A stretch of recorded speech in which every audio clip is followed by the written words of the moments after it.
Did you know that beneath the sparkling waves of Malta's coast, there lies a hidden secret? Malta, this sun-drenched archipelago in the heart of the Mediterranean, holds more than just the allure of azure waters and ancient honey-colored cities. Beneath its coastal waters, secrets of the past dwell, waiting to be discovered. This small island nation, beloved by sun-seekers and history buffs alike, is home to an underwater trove, a submerged museum of history, if you will. Over 50 shipwrecks, relics of different eras, rest on the seabed. Each one of these underwater spectacles tells a story, a narrative of human endeavor, conflict and exploration that spans centuries. From sunken galleys of the Knights of St. John, the very knights who shaped much of Malta's history, to warships from the two world wars, Malta's underwater world is a diver's paradise. But these aren't just rusting hulks of metal, oh no. They are time capsules preserving the past in their silent, watery graves. It's like diving into a history book, but instead of turning pages, you're swimming through chapters. And it's not just about the thrill of the dive. The cultural significance of these shipwrecks is immense. They offer unique insights into the maritime history of the Mediterranean, a sea that has been a cradle of civilizations for millennia. They bear testament to the strategic importance of Malta, a tiny island that has withstood the tides of time and war. These shipwrecks also play a crucial role in the local ecosystem. They have become artificial reefs, nurturing diverse marine life and contributing to the conservation of the Mediterranean's biodiversity. So you see, these underwater secrets of Malta are more than just remnants of the past. They are living, breathing parts of the present, and they continue to shape the future of this enchanting island. Now, we've barely scratched the surface of what Malta has to offer, so strap in and prepare for a journey like no other. Now let's dive into Malta's culture, exploring taboos and facts that will surprise you. But wait, before we begin, please subscribe to ensure that you never miss out on any of my crucial stuff. Comment "I subscribe" below and I will personally welcome you to our community. Let's get started. Imagine a city where no cars are allowed. Welcome to Medina, Malta's silent city. In this ancient city, the echo of footsteps on cobblestones is often the loudest sound. The hush isn't an accident, it's a tradition deeply rooted in respect for the tranquility that Medina offers. This respect forms the basis of a unique taboo, the prohibition of noise. In Medina, the quiet isn't just appreciated, it's expected, cherished and zealously guarded by both locals and tourists. The silence is so profound that it's woven into the very fabric of the city, from its quiet cafes to its whispering galleries. This taboo isn't just a quirk, it's a testament to the city's cultural identity. It's a tribute to a time when silence was not merely the absence of noise but a language in itself, a silent dialogue between the city and its inhabitants. From a silent city, we move on to a noisy yet significant taboo. In most parts of the world, fireworks are reserved for special occasions. Not in Malta. Here, the night sky is frequently set ablaze with a riot of colors, illuminating the Mediterranean island. With a tradition dating back centuries, fireworks are an integral part of Maltese culture and a source of national pride.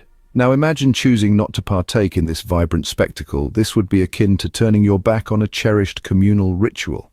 It's a taboo that might raise an eyebrow or two among the locals. Fireworks festivals, known as festas, are not merely grand displays of pyrotechnics. They are a testament to Malta's communal spirit, where neighborhoods compete to put on the most spectacular show. Each festa is a celebration, a tribute to patron saints and a chance for communities to come together. So when in Malta, remember to look up and enjoy the show. As we leave the skies ablaze, let's delve into a taboo that touches the very foundation of Maltese society. In Malta, skipping Sunday Mass is more than just a religious decision. In this small Mediterranean archipelago, the Catholic Church holds a strong influence that permeates the very fabric of the society. From the moment of birth, through the milestones of life, and even in death, the Church is a constant presence in the lives of the Maltese. Here, religion isn't a matter of choice, it's a way of life. The taboo associated with not attending church, particularly on Sundays, is deeply ingrained in the Maltese culture. Sunday Mass is a weekly ritual that many families observe religiously. It's a time for the community to come together, to connect, to pray, and to share in the celebration of faith.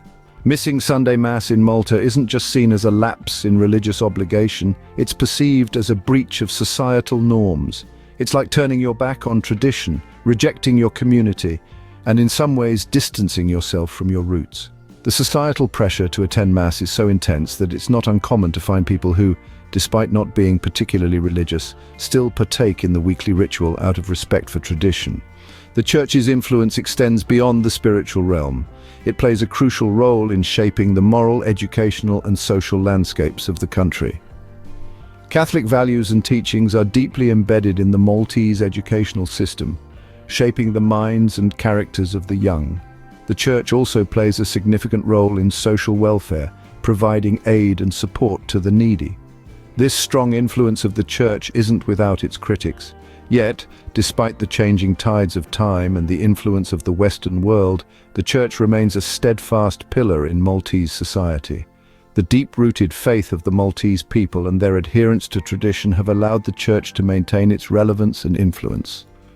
While we're on the topic of societal norms, let's explore a taboo that's strictly observed in the kitchen. Before we continue, can I beg a little favor? If you're liking what you're hearing, show us some love by pressing that like button. And hey, if you want to be in the loop for our fantastic upcoming videos, make sure to press subscribe and ring that bell so you're always in the know. Oh, and one more thing. Drop a quick "I subscribe" down in the comments and I'll make sure to offer you a warm welcome to our amazing family. Alright, enough of that.